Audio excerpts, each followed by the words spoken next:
Let's chat about this book, My Year of Rest and Relaxation, while I do my skincare routine.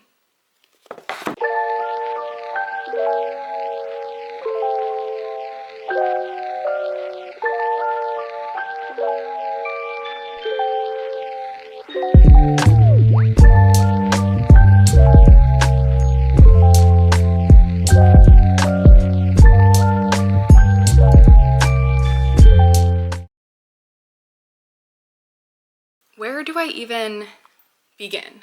I have seen this book on Bookstagram, on all over the internet. It's famous. It's a New York Times bestseller. It's a novel? I'm like almost 3 chapters in and I thought it was a memoir.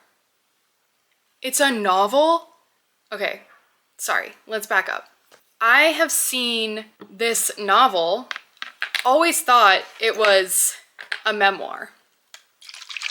And I have seen this novel all over social media. It's quite aesthetic. I often see My Year of Rest and Relaxation associated with books like The Virgin Suicides or The Bell Jar by Sylvia Plath or other similar girlhood aesthetic books. Like, I see a meme every once in a while that's like, if her bookshelf looks like this, run. My Year of Rest and Relaxation is one of those kind of books that is like, if you see it on her bookshelf next to The Bell Jar, next to Virgin Suicides, next to Girl Interrupted, run, is kind of the joke. And now it's making sense why it's always associated with those kinds of books, because The Bell Jar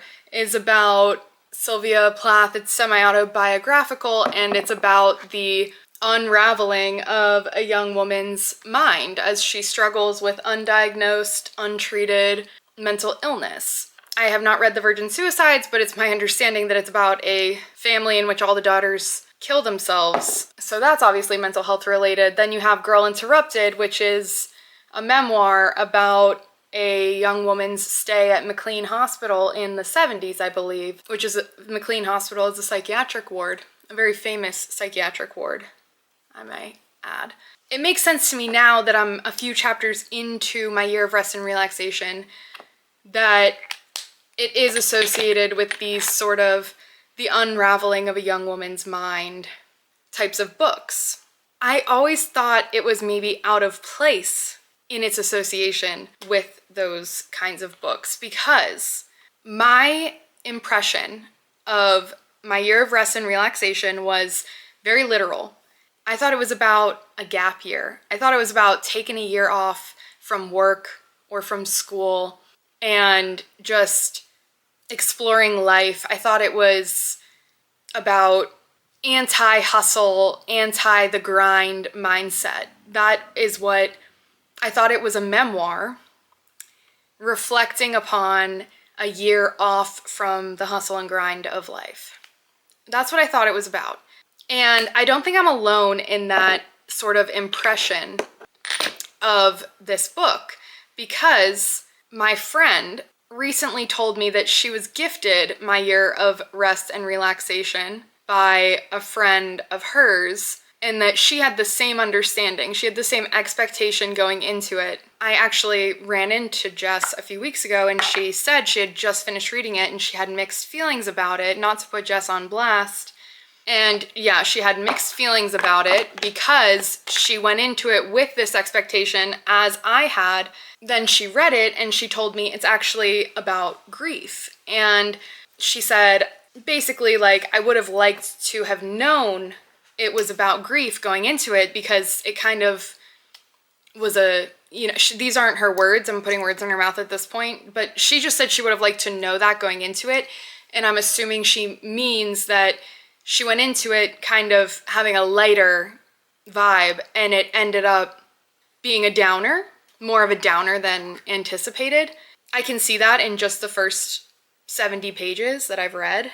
that it would be a real downer. If you were expecting something light and airy and maybe to inspire you to work a little bit less hard, you know. That said, I went to Philly last weekend to see some friends, and while I was in Philly, my friend Lisa gifted me, lent me this book, My Year of Rest and Relaxation. She read it, she wanted to give it to me, wanted me to read it. I will also note that in the past, seeing this book shared so widely on social media tainted my view of it, in that I had low expectations of its quality because I see it so much on social media. Then when Lisa gave it to me, I obviously am gonna read it, because if Lisa's giving me a book, that means I gotta read it.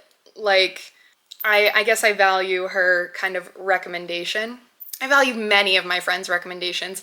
It is funny because I often find it quite overwhelming when people recommend books to me. I feel a lot of pressure to read the book and form opinions on the book so that I can have a conversation with the recommender about that book.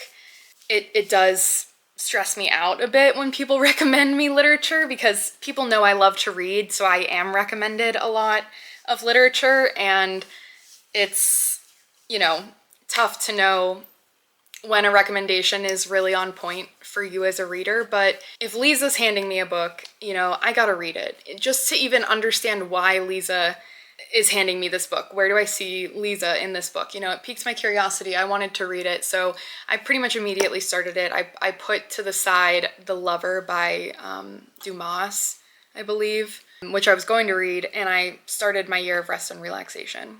I am glad that my friend Jess gave me the heads up that this book is not what it seems. And I'm glad Jess gave me the heads up that it was about grief, because from the jump, it's very clearly about a woman who is grieving. I know her parents are dead. I'm not sure if that is exactly what she's grieving. I'm, again, almost to chapter 3. I'm towards the end of chapter 2. I know that this young woman living in New York City, her parents are dead, but she has this very complicated relationship with her parents. She doesn't seem to have a lot of love for her parents. I don't know if that's the right way of putting it, but she seems to have some resentment, some frustration towards her parents. I know she was just generally dissatisfied in life. At this point, I know that she was sick of her job and just quits her job and is like, I'm just gonna sleep. She gets prescribed a bunch of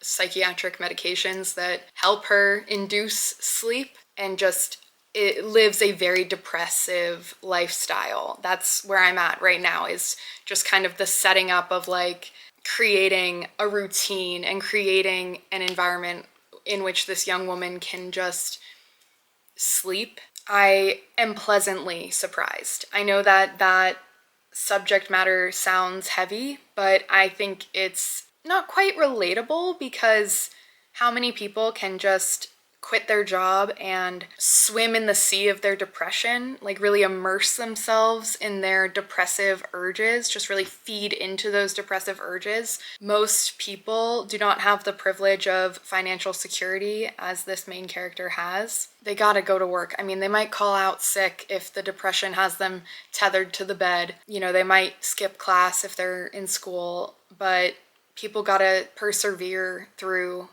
depressive urges. But this book so far, in the first couple of chapters, is really about feeding the depressive urges and what that could look like for a privileged young woman in New York City. The main character is angry, bitter, resentful, judgmental, angry at the world. I'm really liking it so far, and I'm really looking forward to seeing where it goes and what I'm going to gain from it. I like it. Yeah.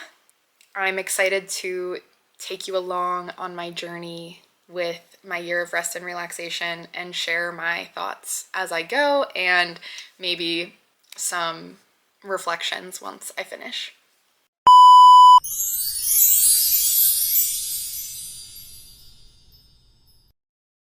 I am halfway through my year of rest and relaxation. I have some thoughts. I wrote them down, and I am going to share them with you all briefly and succinctly as possible. At this point in this experience reading my year of rest and relaxation, there is so much chatter in my life around this book. I mean, it is a hyped up book. Once I started bringing it up to people, I started getting opinions. I have one friend telling me it's her favorite book of all time. I have another trusted reader friend telling me she hated this book. In my opinion, if a book inspires such a wide range of emotions and reactions and prompts so much discourse, it's a good book. I'm not sold that it's a good book, not yet. Sometimes halfway through a book, which is where I'm at, halfway through a book, I know that I think it's good sometimes. The only thing left is for me to potentially be disappointed by the way the back end of it goes. But this book there hasn't been that moment where I'm sold that it is a bona fide good book. I don't think it's bad. I just don't know that it's good. But just the fact that so many people have different opinions on it, I think indicates that it is a work of art, to say the least. I was with some friends the other night. I was talking to them about my experience with this book, and my friend Allie said that all she knew about this book is that the narrator, the main character, is unlikable. To that point in my reading journey, I hadn't begun to dislike our narrator yet. She's angry at the world. She's bitter, resentful, cranky. But her circumstances in life seemed to explain that sort of personality. I excused her for it. I dog-eared the exact page at which I completely disliked the main character, our narrator. It is page 109, and it is a scene in which the narrator's only friend, Riva, comes over and says, "My mom died." Our narrator says, "Shit." They continue to watch TV. At that point, I just feel that the main character is exhibiting not just depression and woefulness, but actual selfishness and potentially narcissism. Having absolutely no sympathy or empathy for your only friend, your only good friend in the world, when their mom died and you know they're upset about this, I just that was the moment when I decided that I would not continue excusing our narrator. I keep calling the main character our narrator because if you've read this, you may have noticed that our narrator, the main character, is not named. She never tells us her name. It's a first-person narration. She never says what her name is. And no one in the book ever addresses her by any first, middle, or last name. The back of the book refers to her as our narrator, which is why I'm referring to her that way. Just an interesting little tidbit. I haven't analyzed it yet. Don't know if I will ever figure that one out, but the main character has no name. Immediately returning to this novel after I realized it was a novel and not a memoir, I must say I initially, returning to it after that realization, liked it less. Something about it being a true story was really resonating with me and kind of moving to me. To kind of come to the realization that it's a work of fiction just kind of disillusioned me a bit. But then I thought that this book is almost undoubtedly inspired by the author's life or by the life of someone close to her or something like that. Maybe it's semi-autobiographical. It's not an impossible sort of world that is created in this novel, and they're not impossible circumstances and situations. So I got back on board, but I had a brief moment of, I don't like this anymore. And that quickly passed, very quickly passed. And I thought, these feelings, these emotions, these experiences are coming from some human somewhere. I recently watched a movie. I won't say which one because it would be a major spoiler, but I recently watched a movie in which it takes place on, in part, September 11th, 2001. I was telling my friend Jess, who warned me that this book was about grief, not decentering work, who I was talking about earlier. I was talking to Jess about this movie I watched that takes place on September 11th, 2001. This prompted Jess to talk about this book. She said, it reminded me because it's the same time period. I was telling Lisa about this movie that I watched. That is what prompted her to run upstairs when I was visiting her and staying at her house, run upstairs and grab this book and lend it to me. Oh, it takes place around that same time. I'm not saying that my friends spoiled this book for me because I don't know what's going to happen, but I'm starting to foresee how my discussion of September 11th, 2001 triggered an association with this book. This book takes place in 2000, 2001. So far, we know that our narrator's parents have passed away. We know that her best friend's, or mother, has died. We've just gone to the funeral. That's where I'm at in the book. I feel that the tragic events of 9/11 will play a significant role in what this novel is saying about grief, death, tragedy. I just have a feeling. I'm not saying my friends spoiled it for me, but I would not have foreseen this sort of plot point otherwise. But it's all good. I don't mind a spoiler. I really don't. Those are pretty much all of my thoughts on my year of rest and relaxation. I don't have a solid opinion on this novel yet. I'm still waiting for it to convince me in one way or the other that it is a good or a bad novel. But I'm enjoying the read and I'm enjoying the connection I'm having with other people who have read the book and have strong opinions about it.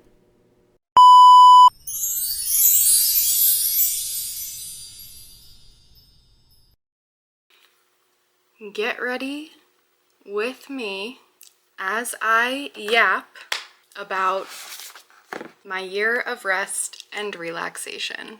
I just finished this book.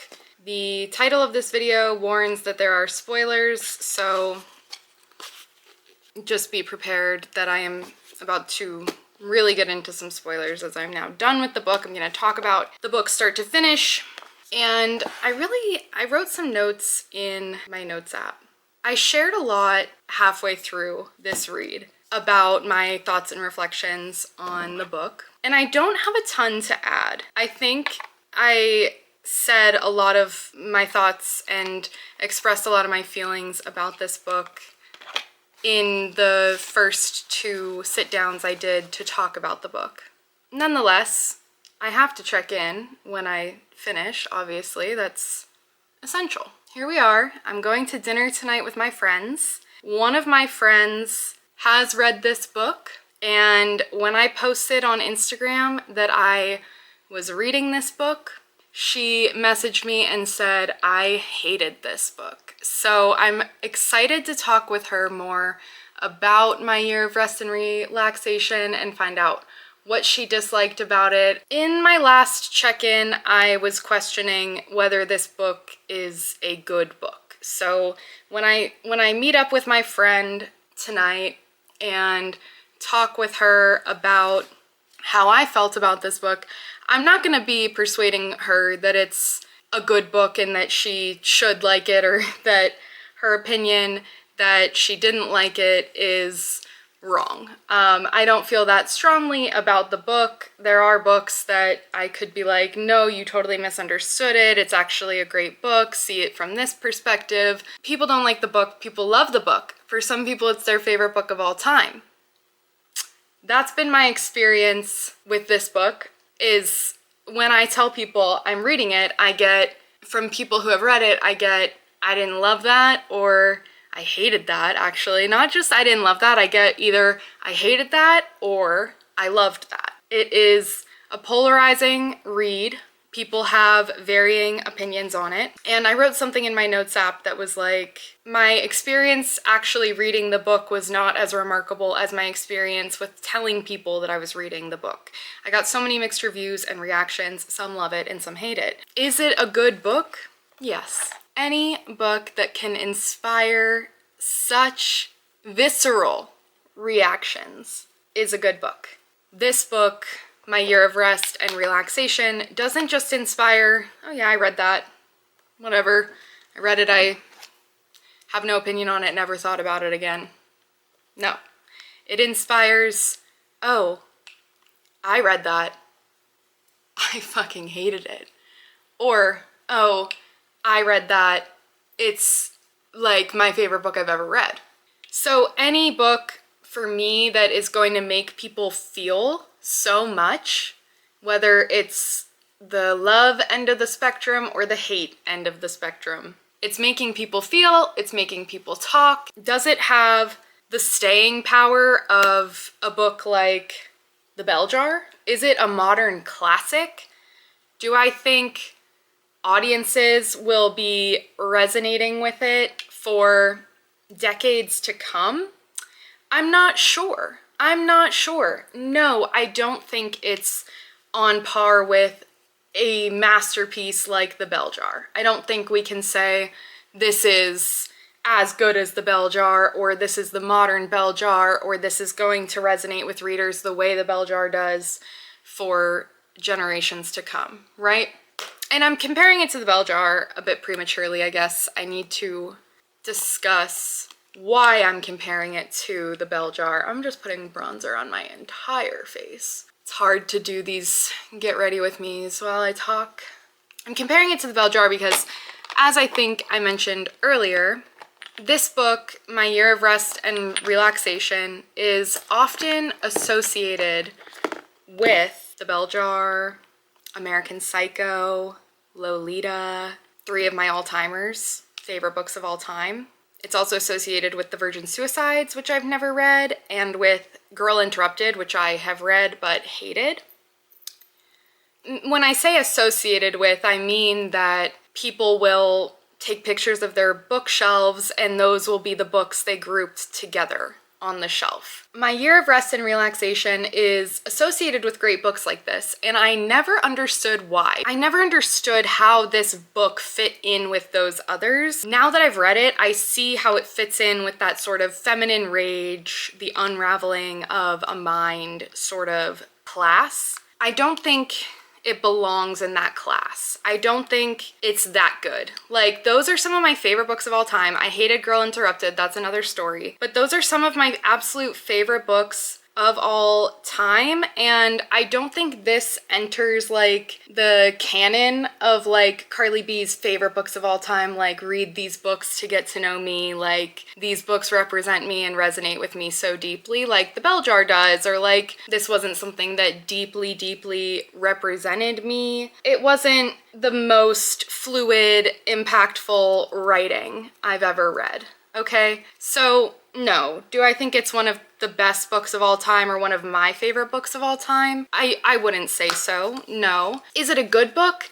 It's gotta be, because it inspires such visceral reactions. That's kind of my take on this book. Does it deserve the social media acclaim it gets? I don't know, but the book has a 3.5 out of 5 stars on Goodreads, so I think that's correct. I have no problem with that. I don't think it should be any higher, and I don't really feel like it should be any lower either. Going back to something I talked about in my last check-in, I saw 9/11 coming. I absolutely did, but I was expecting for the book to go on after the events of 9/11, 2001 took place. I did not expect the book to end that way. I'm not surprised that that happened, but I'm surprised that that's the way we go out and that there's no exploration of the fallout. I was fully expecting to, you know, just explore more of the narrator's life after that day and those tragic events. I was not expecting that to be the ending. I thought that we'd see how that day and that mass sort of experience of grief and terror and shock, how that impacted this deeply apathetic and, misanthropic, that this deeply misanthropic character, how was September 11th, 2001 going to impact this character, right? I'm totally hating my makeup, by the way. This is so funny. This book really ends very similarly to The Bell Jar, I'm gonna say. And I feel that this book was incredibly inspired by The Bell Jar, if not consciously, then subconsciously. And that is because these horrific events have just taken place. The narrator has just witnessed a tragedy of terror, and in that tragedy of terror, the narrator lost her closest friend. And the book ends, though, with this reflection of the narrator watching footage of the Twin Towers collapsing and seeing a young woman who the narrator says looks like Reva jumping out of the window of the World Trade Center. And the last line is, "There she is, a human being, diving into the unknown, and she is wide awake." That last line being, "and she is wide awake," it becomes a mirror or a projection or something where we know that the narrator is now wide awake. The person jumping isn't necessarily, it's kind of a projection. The narrator is now going to be wide awake, diving into the unknown of life, following what the New York Times reviewer of this book called a chemical hibernation. Great way of putting it. Wonderful use of words there. This book is about going into chemical-induced hibernation, 100%. But now the main character is sort of rejuvenated or reborn after this chemical hibernation and is diving into the unknown of life and is doing it wide awake. The last line there gives us some hope that this narrator is gonna be okay, is gonna move forward from this year of rest and relaxation, this period of grief, sadness, apathy. That's why it reminds me a lot of The Bell Jar. At the end of The Bell Jar, you know, you've been on this journey of this young woman's mind completely unraveling. She's been through so much. It didn't seem like she was gonna be okay, but you walk away and you're like, but she's gonna be okay. This book really reminded me of The Bell Jar in the hope it instills at the end. Like, the narrator is gonna be okay. After all of this, through all of that, she's gonna be all right. That's pretty much all my thoughts that I have. That's pretty much it for this analysis and reflections. It took me the amount of time to do this really shitty makeup look. Like, I'm really not feeling this makeup look.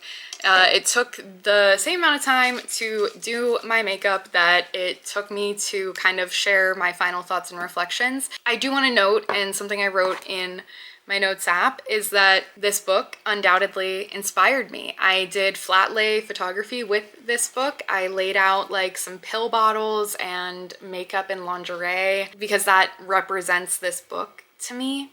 That kind of vibe. I tried to capture the vibe of this book in my flat lay, and I feel like I was able to. So it definitely inspires a vibe and an aesthetic. I also took a photo of myself carrying the book with like flowers and a coffee and my vlogging camera.